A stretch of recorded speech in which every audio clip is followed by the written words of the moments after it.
So next we have Paul Sedor. He's the Vice President of MPIF, that's Metal Powders Industries Federation. It's a trade organization that represents most of the powder metal companies, and he will talk to us.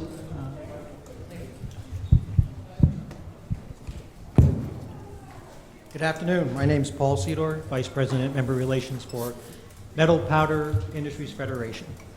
I want to thank Sedor for inviting me over for the workshop. This has been fantastic. I've known him for 16 years, and I got to tell you, in my previous job, I've only been in this job for 6 months, but in my previous position, I was Manager of Innovation at GTP, and I got to tell you, I'm really excited to see what I am seeing here. There aren't a lot of universities doing this kind of work, and it's really exciting to see this. We had 6 or 7 teams dedicated to the product areas that I was involved with.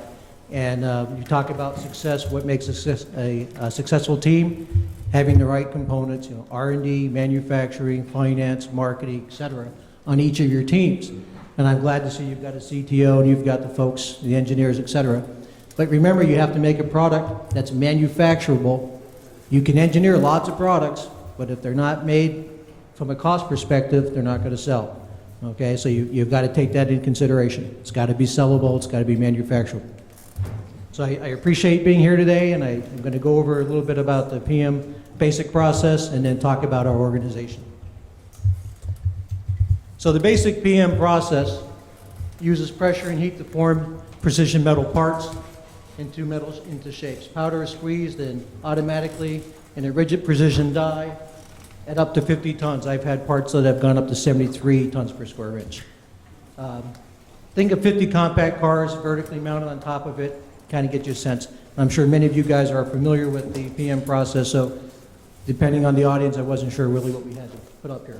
Anyway, after the massive powder is squeezed into a shape and ejected from the press, it's fed slowly through a controlled atmosphere high temperature furnace. So again, typical process for PM. And then, of course, it bonds the particles, and metallurgically, this is known as sintering. Other processes in our industry that we use to consolidate powders into finished shapes are cold and hot isostatic pressing, direct powder rolling, forging, injection molding, of course, additive manufacturing, and gravity sintering. In contrast, for our industry, PM parts have been shaped from powders. We basically compete against castings, okay, where parts have been melted, and wrought parts that are formed by hot or cold forging. Oops. Okay, PM applications. Now, I came from the refractory side, so I'm still learning all about the ferrous side of the house. But basically, a lot of the parts are used in automotive engines and transmissions, tractors, ATVs, household items, hardware components, motorcycles, you name it, all kinds of various parts, military, copiers. It's amazing the amount, but 70% of our volume of all of our members are sold into the automotive industry. So for the PM industry, conventional business, that's where their focus is at. Connecting rods, gears, etc. But from some of the other materials that we're involved in, Canadian nickels are made out of nickel powder, pure nickel powder. The average car, with the advent of some of the hybrids and the all-electric cars, the average poundage now per car is dropping from 45 pounds down to about 28 pounds per car. On the truck side of the house, we're around 85 pounds of PM parts in a truck, average pickup truck. And the number of pickup trucks are roughly about 63%, and cars are down to 27%. So if you're looking at the ratio of sales, that's where we're at these days. And in the truck category, that includes SUVs and minivans. So that has been growing quite significantly versus cars have been decreasing. Also, a lot of PM parts are used in commercial aircraft between 1,400 and 4,400 pounds. Again, large parts, it's a big business, and many of you here will be eventually looking for, where you're going to go work. And if you're looking within the R&D community, most of the R&D work is done by the powder companies, okay, pure R&D. A lot of your engineering and applications engineering is done at the product level, the parts makers. So that brings us to what kind of companies are involved in this business. So you've got powder manufacturers, you've got part manufacturers, you've got MIM-specific companies, okay, and then you have all the equipment makers, furnace guys, presses, tooling, sifters, blenders, all right, 3D printers. All of those companies make all this equipment that then goes into this industry. So, and of course, under powder manufacturers, you've got copper, you've got bronze, you've got iron, you've got alumina, you have tungsten, tungsten carbide, et cetera. Conventional parts makers, too numerous to get into, but again, a lot of iron guys, ferrous guys making automotive parts. Of course, in Pennsylvania, that's a big, you know, the PM was founded there, and it's in western Pennsylvania. You find most of the companies there. So, of all those types of companies, we have 212 members, corporate membership at MPIF, and they're assembled into 6 associations. Our role is to promote the industry, to advocate on behalf of the industry, to transfer technology, to develop technology, okay, to advance the art of the technology, provide networking opportunities, and develop standards and disseminate the standards. So who are the 6 associations? So we have the Powder Metallurgy Parts Association. That's our biggest core group. The Metal Powder Producers Association, the Powder Metallurgy Equipment Association, Metal Injection Molding, Refractory Metals, and of course, Isostatic Pressing Association. So those are currently our 6 associations that make up our 212 members. And again, many of these folks are your future employers. So you want to look up the website and check out who some of these folks are. Member companies participate in what kind of ways? So it breaks out into various committees and boards. The Standards and Statistics Committee, we have a lot of our technical folks on, and they help with developing the standards, all right, and developing statistics for the industry. The technical board works on the program committee and works on what's going to be presented at the annual conference. Okay, that's an important one. I'm leaving here to go actually sit on that committee Monday night and Tuesday, working on what the big committee is going to do for all of our sessions for the summer annual event. We also have our roadmap committee, which every 5 years works on developing what's the industry going to do, where we headed, where we're going, and we're currently in the process of developing a new one. The Industry Development Board is our focus on marketing activities, PR, okay, and we roll out and develop an annual map that basically says how we're going to advertise, what we're going to go through, what's our online, process, what kind of advertising we do, what kind of PR campaign, et cetera. And of course, the members meet at least twice a year for their association meetings, and then at the end of the year, they have a major meeting. Now, the industry standards, we offer material specifications for components. We have methods of testing. We also do the powder metallurgy press safety standards. We do, and I'll go through these in a second, industry educational seminars. Of course, we have our publications that you can get online now. We also offer statistics and survey data.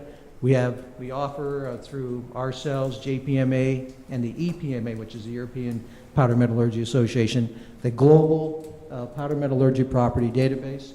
We had a metallography database and an automotive parts catalog, which has close to 1,000 images of different parts used in the automotive industry, as well as properties. Oops. MPIF events. So starting in spring, we have the Metal Injection Molding Conference. Will be in Orlando this year. And I just told some of the folks this morning that the MEMA Association, Metal Injection Molding Association, has just awarded 6 grants to 6 students, 4 from this university, who will be able to attend for free. So we'll be paying for their travel as well as their free conference. We have our Powder Met Annual Conference and AMPM Conference in Vegas this year in June. So hopefully we'll see many of you there, or some of you will make it there. But then we also offer these educational these seminars. I attended several of these this year.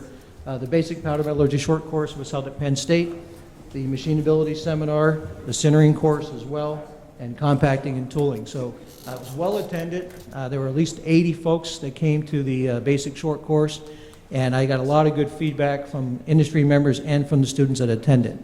So it ranges anywhere from folks in their 20s to senior people that have been in the industry for 35 years. So got a lot of good feedback. We have all industry speakers that did a very good job. The Machinability Seminar, again, very good seminar. The Sintering course, well attended again this year. Just had that maybe about a month and a half ago. The annual PM Management Summit was just held 2 weeks ago. That was in New York City. And this is where the association board members get together so that they have a chance to see what the other associations are doing. And it was a very good summit. So highly recommend it. If when you leave this community of the educational environment and you go out in the real world working, that you look us up and get involved. Involvement's necessary for your continued growth in this industry. So these are some examples of our PM Design Excellence Award winners. Each year, we invite our members to submit designs of award-winning parts. They had to get permission from their customers, of course. So they submit their parts and they talk about the properties and the process of how they made these. And then we have quite a few judges who then review the parts, compare them on quite a few points of criterion, and then we award the winners at the Powder Met Show. So maybe you can't see some of these, but aluminum rear cab camp, automotive design category, rack and pinion and bushing assembly. Here, fast, okay.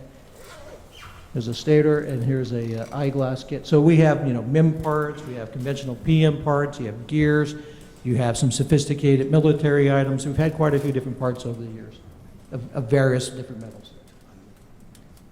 We also manage the APMI International, which is the Professional Society for Individuals in the PM industry. So again, we have a special rate for students. It's only like $25, but it gives you access to a lot of the other professionals out there. You can network with these folks. You can link, you can link in with them. Definitely recommend joining and getting involved at, early in your career.